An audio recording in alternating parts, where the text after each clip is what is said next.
what about the other the other lawsuit with the conversation that they had with Kamala Harris, where they edited the answers that she had to make it look more precise? 60 Minutes, they were suing 60 Minutes. Yes. Is, to my mind, historically, even around for a very long time, they're not infallible. But I think you look at most objective people will say 60 Minutes has a sterling reputation for investigative journalism. Are they wrong? But that's not investigative journalism if you change someone's answers.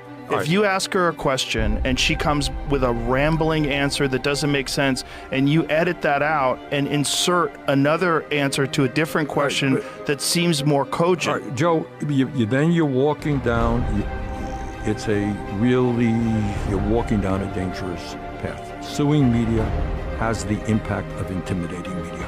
All right, if somebody sues you, all right, let me finish. All right? Okay. Somebody sues you, why not you? You could be sued tomorrow, right? Because you are doing this, you're too sympathetic to this. Right. And Joe, you did that, and they have a big law firm behind you, and you're going to have to spend zillions of dollars defending yourself. You know what? Next time you do an interview, you say, maybe I'm not going to go in that area. Right? No, but it's not that. It's editing things to make this deceptive editing. Joe, so in deceptive editing, you give people a different perception of who this candidate is than reality. Right, but you got to explain. But that's not objective journalism. I know, but that's campaigning for that person. Right, but would you agree with that? I don't have those details. I don't know that I agree with your analysis of it. I don't know enough. I think that's universally accepted that that's what they did. And you got to tell me why he is suing ABC. Why are you suing Meta? Let's just talk about the 60 Minutes one first. No, but it's not just we could go to ABC, but I'm not aware of that one either. George Stephanopoulos said something that he didn't like.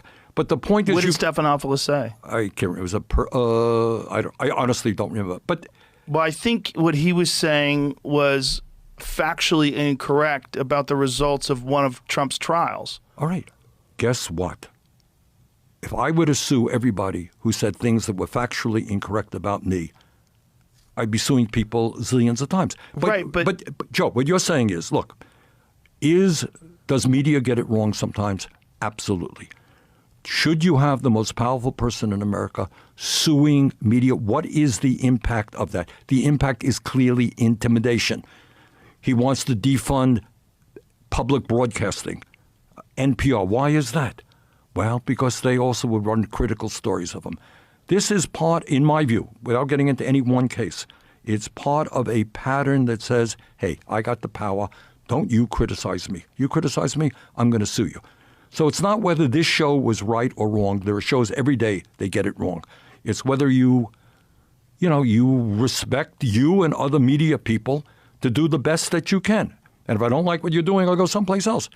But I don't like presidents suing media, and then it's, threatening to impeach judges who rule against you. Really? Is that a concern? I think it's a concern. I agree. That's a concern. Well, my concern is when you have media organizations that are purported to be objective, and then they say things that are defamatory and factually incorrect, and they should know that before they say it. What other course does a person have other than a lawsuit? And isn't it important that you shine the light on what is a political bias then from an organization that you would hope would be objective? Needless to say, I get attacked all the time by right-wing media, right? Every day. Needless to say. Needless to say, all right. I don't sue them. So you expose them. Then he's the president of the United States. But do they say things factually incorrect that are defamatory and slanderous? If there's anybody in the world who knows how to use a microphone, his name is Donald Trump. And Donald Trump get up. You saw that program on CBS the other day? It was crap. It was wrong. And let me tell you why it was wrong. But then they do it again and again and again. Then you take them on. The problem is the more people do stuff like that, if you don't have any consequences to what you're doing, you're going to continue that path. And the most people only see that. They're not like if you're a left-wing leaning media organization and you print something that's factually incorrect or you say something on television that's factually incorrect, your viewers who are left-leaning are most likely not going to see Trump's rebuttal in some speech that he does in the middle of Pennsylvania. But that's another problem.